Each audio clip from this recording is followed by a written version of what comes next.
युवाओं पर केस लगवाने का काम कर रहे हैं, जिस वजह से केस लगने की वजह से सर आप गलत बोल रहे हैं। वे केस लगाने का काम नहीं कर रहे, केस छुड़वाने का काम कर रहे हैं। जहाँ पे एक्रोसिटी होती है वहाँ पे सबसे आगे खड़े होते हैं। मैं आपको बता दूं, राजस्थान के अंदर जी अगर इनके बारे में बता दूं, 2020 के बाद इन्होंने आजाद समाज पार्टी बनाई होगी। मैं मानता हूं इनका संवैधानिक अधिकार है, लेकिन मैं बता देता हूं मात्र 2 या 3 आंदोलन करे, इसके अलावा कुछ नहीं किए। उनसे ज्यादा तो मैंने किया आंदोलन।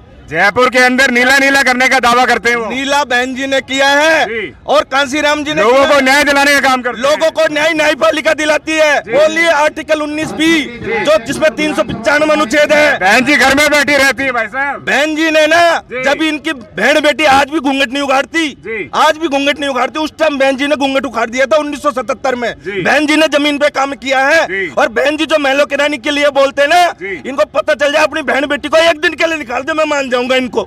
ये खुद नहीं निकाल सकते और बहन जी को आरोप प्रत्यारोप लगाते हैं। जिन मनुवादियों ने से हमने 2500 साल की गुलामी हटाई, वो लोग आज हमें आज भी तुच्छ नजरों से देखते हैं। और ये जो बहुजन लोग हैं, ये इतने क्यों चिड़े पड़े हैं बहन जी से? जब बहन जी 4 बार सीएम बन गई है तो इनको खुश होना चाहिए। बहन जी महलों में बैठ गई, ये सभी जितने भी बहुजन समाज के लोग हैं, जो निचले तबके के लोग हैं, ये भी ऊपर बैठने चाहिए, इनको भी राजा बनना चाहिए। नमस्कार, मेरा नाम है सुरेंद्र सिंह और आप देख रहे हैं SM न्यूज। हमारे साथ रामनिवास बंसीवाल हैं, बहुजन समाज के लिए लगातार अग्रसर हैं और इस वक्त जयपुर में हैं हम लोग। और मैं आपको बता दूं, इस वक्त जो नीले पटकाधारी पीछे खड़े हैं हमारे, ये भीम आर्मी को छोड़ के बसपा के अंदर बसपा का दामन थामने लग रहे हैं। क्या कहना चाहेंगे साहब, आज तमाम हजारों लोग जो बसपा भीम आर्मी में गए थे वो वापस क्यों लौट के आ रहे हैं, क्यों ऐसा लगा उनको? देखो, सबसे पहले मैं बताना चाहूँगा, मैं बूढ़ला सरपंच हूँ और मैं बहुजन समाज पार्टी का एक छोटा सा कार्यकर्ता हूँ। और ये जो जितने भी भीम आर्मी के भाई हैं, ये इसलिए आ रहे हैं, इनको पता चल गया जो भारतीय कॉन्स्टिट्यूशन है, भारतीय कॉन्स्टिट्यूशन के अनुसार ही बहुजन समाज पार्टी चल रही थी। लेकिन ये लोग एक बाबा साहब के संविधान के अनुसार संगठन बना लिया, लेकिन उसके बाद इन्होंने जिस प्रकार आजाद समाज पार्टी जो बनाई है, वो इनको अधिकार है, लेकिन उनको पता है कि हम लोग क्या कर रहे हैं। लेकिन इन लोगों ने जब संविधान पढ़ा तो वास्तव में देखा तो जो बहुजन समाज पार्टी है वो कॉन्स्टिट्यूशन के अनुसार वास्तव में चल रही है। और इन लोगों के ऊपर इन लोगों ने देखा है कि जो भी आंदोलन होते हैं, जो उनका श्रेय कौन लेता है, वो क्या मलाई चाट रहे हैं ऊपर से, वो आप जानते हो। लेकिन जो असंवैधानिक तरीके से आंदोलन किए जाते हैं, आर्टिकल 19B के अनुसार संवैधानिक तरीके से आंदोलन किए जाते हैं, असंवैधानिक तरीके से आंदोलन करके और अपना जेब भरकर ये है ना हमारे युवाओं पर केस लगवाने का काम कर रहे हैं, जिस वजह से केस लगने की वजह से। सर आप गलत बोल रहे हैं। वे केस लगाने का काम नहीं कर रहे, केस छुड़वाने का काम कर रहे हैं। जहाँ पे एक्रोसिटी होती है वहाँ पे सबसे आगे खड़े होते हैं। मैं आपको बता दूं, राजस्थान के अंदर अगर इनके बारे में बता दूं, 2020 के बाद इन्होंने आजाद समाज पार्टी बनाई होगी। मैं मानता हूं इनका संवैधानिक अधिकार है, लेकिन मैं बता देता हूं मात्र 2 या 3 आंदोलन करे, इसके अलावा कुछ नहीं किए। उनसे ज्यादा तो मैंने किया आंदोलन। जयपुर के अंदर नीला नीला करने का दावा करते हैं वो। नीला बहन जी ने किया है और कांसीराम जी ने लोगों को न्याय दिलाने का काम करते हैं। लोगों को न्यायपालिका दिलाती है। बोलिए आर्टिकल 19B जो जिसमें 395 अनुच्छेद है। बहन जी घर में बैठी रहती है भाई साहब। बहन जी ने ना, जब इनकी बहन बेटी आज भी घूंघट नहीं उखाड़ती, आज भी घूंघट नहीं उखाड़ती, उस टाइम बहन जी ने घूंघट उखाड़ दिया था 1977 में। बहन जी ने जमीन पे काम किया है। और बहन जी जो महलों की रानी के लिए बोलते हैं ना, इनको पता चल जाए अपनी बहन बेटी को एक दिन के लिए निकाल दे, मैं मान जाऊंगा इनको। ये खुद नहीं निकाल सकते और बहन जी को आरोप प्रत्यारोप लगाते हैं। जिन मनुवादियों ने से हमने 2500 साल की गुलामी हटाई, वो लोग आज हमें आज भी तुच्छ नजरों से देखते हैं। और ये जो बहुजन लोग हैं, ये इतने क्यों चिड़े पड़े हैं बहन जी से? जब बहन जी 4 बार सीएम बन गई है तो इनको खुश होना चाहिए। बहन जी महलों में बैठ गई, ये सभी जितने भी बहुजन समाज के लोग हैं, जो निचले तबके के लोग हैं, ये भी ऊपर बैठने चाहिए, इनको भी राजा बनना चाहिए, महलों में बैठना चाहिए, ये बोलना चाहिए। लेकिन ये नेगेटिव फैलाते हैं। जिस प्रकार 11 लाख संगठन बन गए, एक संगठन और बना लिया, ठीक है, पॉपुलैरिटी हो गई, आप लोग काम अच्छा कर रहे थे। लेकिन जिस प्रकार कांग्रेस बीजेपी के चंगुल में आकर इन्होंने बहुजन समाज को बांटने का काम किया है, इससे ये क्लियर हो गया है कि बहुजन समाज है वो गलत रास्ते में जा रहा है। और उसको छोड़कर ये लोग वापस आ गए अपने, जो आपके खुद का घर खुद का ही होता है। इनको पता चल गया, क्योंकि बंटने से बढ़ता है समाज। हम राजा नहीं बन सकते, क्योंकि कांसीराम जी ने कहा था कि अगर आपको राजा बनना है तो संगठित रहो, बाबा साहब की तर्ज पे कहा था। लेकिन इन लोगों ने असंगठित करके बहुजन समाज को तोड़ने का काम किया है। लेकिन युवा जाग चुका है, समझ चुका है। कांसीराम का फोटो लेके चलते हैं, कहते हैं बहन जी मिशन मूवमेंट भूल गई है, उसको वो पूरा कराएंगे। काशीराम जी की बात करते हैं। काशीराम जी का जो फोटो है वो बीजेपी के लोग भी चलते हैं, कांग्रेस के लोग भी चलते हैं, लेकिन हमें पता है मात्र बहुत जो काशीराम जी की जो विचारधारा है वो क्या कहती है, वो तो हो इनके दिमाग में। इनके दिमाग में तो कांग्रेस बीजेपी की विचारधारा है। इनके मंच पर मात्र कांग्रेस बीजेपी के लोग आते हैं, मैं गारंटी दे रहा हूँ। कांग्रेस बीजेपी की भीड़ है इनके पास। क्यों जाते हो? उनको पता है राष्ट्रीय पार्टी, थर्ड राष्ट्रीय पार्टी बहुजन समाज पार्टी है, इसको कम करने के। अरे नाम में होगी, काम में तो आजकल कांग्रेस चल रही है नंबर 1 पे। फ्री में राशन दे रही है, फ्री में तेल दे रही है, फ्री में गैस दे रही है, फ्री में घर दे रही है। मैं बता देता हूँ, एक सेकंड, मैं बता देता हूँ जो directive principle of state policy है, जो आर्टिकल 36 to 51A बाबा साहब बी आर अम्बेडकर जी ने कॉन्स्टिट्यूशन में लिख रखा है, कोई उन्होंने हमारे को उसमें नहीं दिया, लेकिन बाबा साहब ने शिक्षित बनने के लिए कहा था।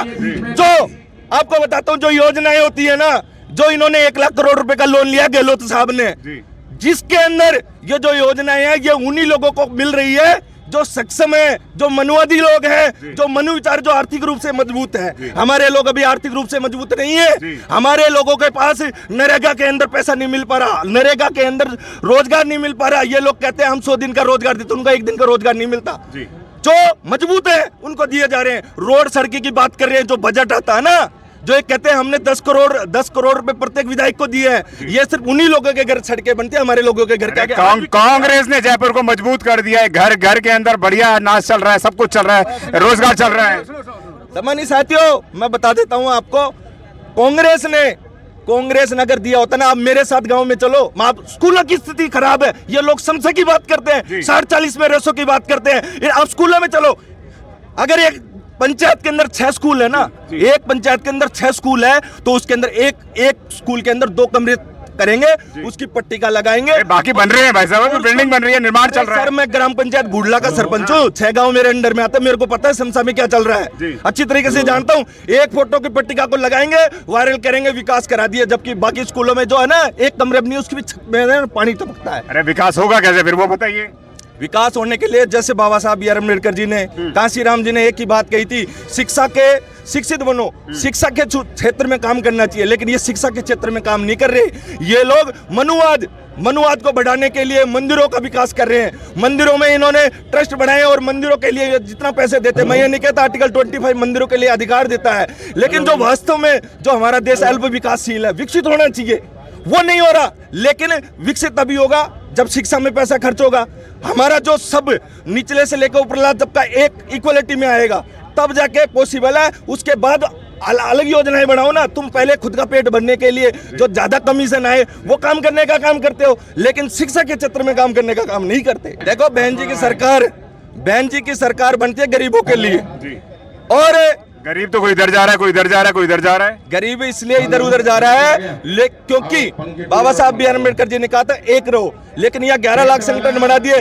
रोज ने एक अभी पिछले बार भी एक पीआई का एक आया था, वो बीजे मानकर कि मेरे संविधान को बदल दूंगा, संविधान को किसी ने बदल दिया तो मैं उसको उल्टा लटका दूंगा, वो अब गायब है। इसी प्रकार ये 2023 का चुनाव है, अब आगे बरगलाने 2-3 आंदोलन करके। अरे मैं कहना चाहता हूँ जमीन पे कैडर करो, एक भी कैडर नहीं किया इन लोगों ने। कैडर क्या होता जानते ही नहीं है। बहुजन समाज पार्टी का जो मूल उद्देश्य हमें पता, मनी मीडिया माफिया हमारा नहीं है, तो कैडर क्यों नहीं करते? बहुजन समाज पार्टी हमेशा कैडर करने का काम करती है, न किसी को देश भावना फैलाने का काम करती है, न किसी धर्म के खिलाफ बोलती है, सर्व समाज को साथ लेकर चलने का काम करती है, लेकिन कभी भी वर्ग लेने का काम नहीं करती। इसलिए हम लोगों को बहुजन समाज पार्टी ही आगे बढ़ा सकती है, इसके अलावा हमें कोई नहीं बढ़ा सकता। आकाश आनंद जी जमीनों पे उतरे हुए, क्या लगता है कितना परिवर्तन कर पाएंगे? देखो आकाश आनंद जी एक कार्यकर्ता है, उसको एक पद दिया बहन जी ने। पूर्व में राष्ट्रीय कोऑर्डिनेटर का पद भी दिया गया था जयप्रकाश जी को, वो इसलिए दिया गया था काम की एबिलिटी के कारण, उन्होंने काम भी किया। उसी प्रकार आकाश आनंद जी को काम करने का मौका दिया है। वो वास्तव में एक पढ़े लिखे युवा है, वो पढ़कर आए हैं विदेश से, उनको सारी नॉलेज है, और कैसे आगे directive principle of state policy बनाएंगे उनको पता है। और अगर आकाश आनंद जी काम गलत करेंगे तो बहन जी इतनी वो है, 1 मिनट में हटा देगी, उनको कोई खास बात नहीं है। ये लोग कहते हैं बहन जी आकाश आनंद जी तो सोने की चम्मच में खा के पैदा हुआ। मैं बता देता हूँ नामांतरण क्या होता है, इनको पता नहीं होगा। नामांतरण क्या होता है, जमीन का हम खुलवाते हैं पंचायत के अंदर। अगर बहन जी की जो जमीन है, बहन जी ने शादी नहीं करी, तो बहन जी के जो प्रतिनिधि है यही है। जब नामांतरण खुलेगा तो इनके नाम से ही खुलेगा। लेकिन जो कल के लोंडे आए हुए हैं जो जेल कटवाते हैं समाज को, खुद जेल कर काट के आते हैं, हालांकि जेल तो हम भी काटते हैं। और इनके साथ सोनू जो जेल काटा था वो आत्महत्या करके मर गया। उपकार बावरा वो कहाँ गया, मर गया वो आत्महत्या करके सोनू। और उपकार बावरा आज उसको कोई नहीं पूछ रहा, क्यों? जबकि मैं बता देता हूँ आकाश आनंद, वो आकाश आनंद और बहन जी के लिए जो बुआ भतीजावाद कहते हैं, ये इनकी मानसिकता गलत है। जब उत्तर प्रदेश में अखिलेश यादव सुनिए, बहन जी लोग कहते हैं कि बहन जी जो है इस वक्त परिवारवाद कर रही हैं। वो लोग बोल रहे हैं जिनको मिशन का क्या नहीं पता। पहली बात, मैं उनको कॉन्स्टिट्यूशन की मैं एक धारा पूछ लूं ना, वो नहीं बता पाएंगे। और वो बता भी देंगे तो अपना जो ऊपर निचले जो युवाओं का है ना बरगलाने का काम करते हैं, ना कि उठाने का काम करते हैं। हमारा समाज कमजोर है, 2500 सालों से गुलामी हमने सही है, बड़ी मुश्किल बहन जी यहाँ तक पहुंची है। लेकिन मनुवादियों को पता था कि ये लोग आगे बढ़ेंगे, उससे पहले इनको खत्म कर दो। 4 बार सीएम बनी ना बहन जी। अगर आपने अभी तक हमारा चैनल सब्सक्राइब नहीं किया है तो सब्सक्राइब करें और घंटी का बटन बिल्कुल भी दबाना ना भूलें, ताकि सभी लेटेस्ट खबरें पहुंच सकें आप पे सबसे पहले।